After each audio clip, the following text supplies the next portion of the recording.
Assalomu alaykum. Bugun dasturimizda Qozog'istonda do'kon xodimasidan ruscha gapirishni talab qilgan rossiyalik ayol jazolandi. Eron Hormuz bo'g'ozi qayta yopilganini e'lon qildi. Isroil ishni beliga tepmoqda. Tramp muzokaralar o'tayotgan vaqtda Eronga yangi zarba berish bilan tahdid qildi. Eron delegatsiyasi Trampning tahdidlari tufayli AQSh bilan muzokaralarni tark etdi.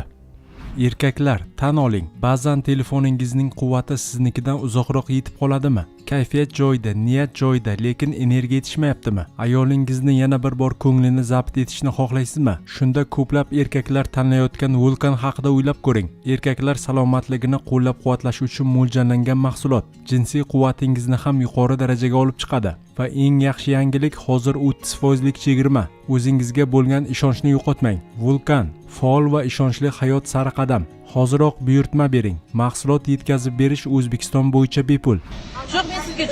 На русском не ответьте. На русском не ответьте. Я вас выложу в Инстаграм сейчас. Ответьте мне на русском языке. На русском не ответьте. Qozog'istonda do'kon xodimasidan ruscha gapirishni talab qilgan rossiyalik ayol jazolandi. Bu haqda mahalliy ommaviy axborot vositalari xabar berdi. Hodisa Olmaota shahridagi Smol supermarketida sodir bo'lgan. Norozilik kassadagi navbatlar sababli boshlangan.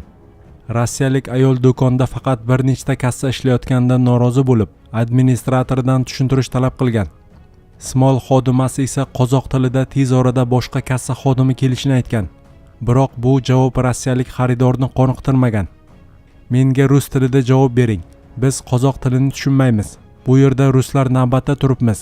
Rus tilida javob bering, iltimos. Men sizga savol beryapman deb talab qilgan rossiyalik ayol va xodimni videoga olgan. Uning tajovuzkor ohangiga qaramay do'kon xodimi u bilan qozoq tilida xotirjam gaplashishda davom etgan. Rossiyalik ayol ushbu vaziyat tasvirlangan videoni ijtimoiy tarmoqlarda tarqatgan. Hodisa ortidan sud do'kon xodimasi bilan janjallashgan rossiyalik ayolni javobgarlikka tortgan. Galina Lis ismli ushbu ayolga 86.500 tenge miqdorida ma'muriy jarima belgilangan. Politsiya jamiyatda nizo keltirib chiqarishi mumkin bo'lgan tajovuzkorlik, odobsizlik xatti-harakatlar va provokatsion harakatlarga yo'l qo'yilmasligini ta'kidladi. Qozog'iston qonunchiligida xizmat ko'rsatish xodimlari uchun rus tilini bilish majburiyati yo'q. Mamlakatda yagona davlat tili qozoq tili hisoblanadi. Eron Hormuz bo'g'ozi qayta yopilganini e'lon qildi. Isroil ishni beliga tepmoqda. AQSh vitse-prezidenti J.D. Vance yaqin orada Eron bilan muzokaralar o'tkazish uchun Shvetsariyaga uchib ketishini ma'lum qildi. Ayni paytda Eron Islom inqilobi qo'riqchilari korpusi Hormuz bo'g'ozini yopganini e'lon qildi. Tehron tomoni bunga AQSh va Isroil sulh shartlarini buzganini sabab qilib ko'rsatmoqda. Bu haqda Reuters xabar berdi. Bu holat muzokaralar oldidan vaziyatni keskinlashtirdi. 18-iyun kuni AQSh prezidenti Donald Tramp va Eron prezidenti Masud Pezeshkian o'rtasida vaqtinchalik bitim imzolangan edi. Bu kelishuv qariyb 4 oy davom etgan urushni tugatishni ko'zda tutadi. Islom inqilobi qo'riqchilari korpusi Hormuz bo'g'oziga yaqinlashmaslikdan ogohlantirdi. Bu yo'l jahon neft va gaz ta'minoti uchun juda muhim hisoblanadi. Eron Isroilning Livandagi jinoyatlari va AQShning sulh majburiyatlarini buzganini aytmoqda. Bo'g'ozga yaqinlashgan kemalar xavf ostida qolishi ta'kidlandi. Biroz oldin Fox News kanali Vance bilan intervyuni efirga uzatdi. Vitse-prezident Washington va Tehron o'rtasidagi 14 banddan iborat kelishuv o'z kuchida qolishiga ishonishini aytdi. Shuningdek, u bo'g'oz yopilganiga oid hech qanday dalil ko'rmaganini bildirdi. Yaqin 2 kun ichida Shvetsariyaga jo'nab ketishni rejalashtiryapman. Ammo bu har doim nozik diplomatik jarayondir, dedi Vance. Uning qo'shimcha qilishicha, AQSh muzokarachilari Jared Kushner va Steve Witkoff allaqachon Shvetsariyada bo'lib turibdi. Ular muzokaralarning texnik tomonlarini muhokama qilmoqda. Vence'ning so'zlariga ko'ra, bugun ertalabki hisobotlar ishlar yaxshi ketayotganini ko'rsatgan. Eron tashqi ishlar vazirligi ham o'z muzokarachilari kunning ikkinchi yarmida Shvetsariyaga jo'nab ketishini ma'lum qildi. AQSh va Eron o'rtasida Tehronning yadro dasturi bo'yicha 60 kunlik muzokaralar boshlanishi kerak. Buning asosiy shartlaridan biri Livandagi janglarni to'xtatishdir. Biroq Livanning fuqaro mudofaa xizmati 20-iyun kuni Isroil zarbalari oqibatida 16 kishi halok bo'lganini ma'lum qildi. Bu voqea sulh kuchga kirgandan bir necha soat o'tib sodir bo'ldi. Isroil buni Hizbulloh guruh hujumlariga javob deb atadi. Hizbulloh esa Isroilning Livanda erkin harakat qilishiga yo'l qo'ymasligini bildirdi. Isroil bu muzokaralardan chetda qolgan. U AQSh va Eron o'rtasidagi kelishuvga daxli yo'qligini aytmoqda. Isroil o'z qo'shinlarini Livan hududida qoldirmoqchi. AQSh rasmiysining so'zlariga ko'ra, otash kesim 19-iyun kuni soat 16:00 da kuchga kirgan edi. Isroil va Hizbulloh manbalari ham buni tasdiqlagan. Livanning davlat axborot agentligi xabar berishicha, Isroil samolyotlari va dronlari Livan janubi hamda Beka vodiysiga zarbalar bergan. Bu hududlar Hizbullohning tayanch nuqtalari hisoblanadi. Hujumlardan 16 kishi halok bo'lgan.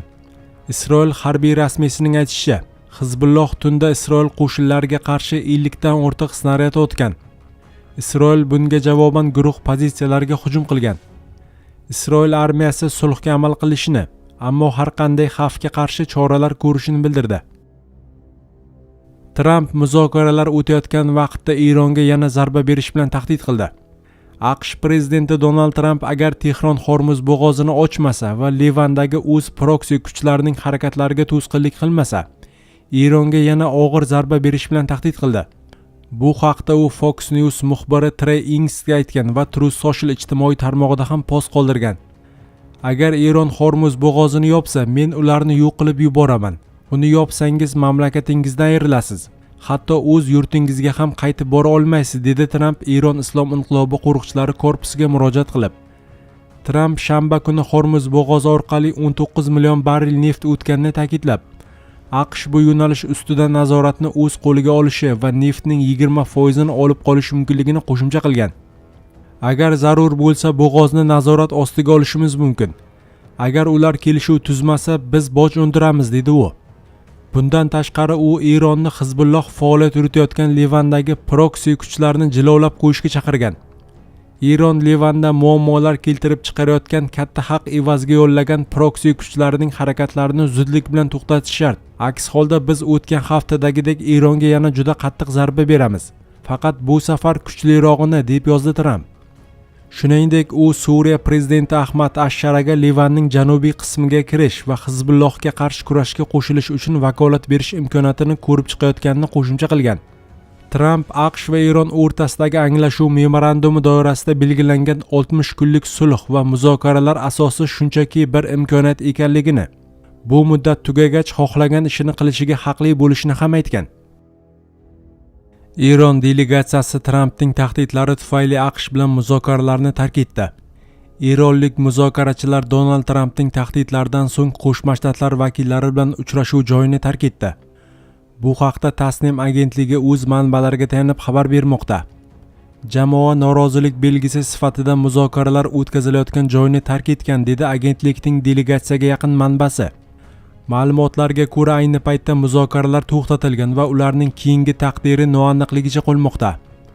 Shu bilan birga Al-Hadah telekanali Eronning Qo'shma Shtatlardan o'zaro anglashuv memorandumining birinchi bandini bajarishni, ya'ni o'zaro tahdidlarga yo'l qo'ymaslikni qat'iy talab qilayotganini bildirmoqda.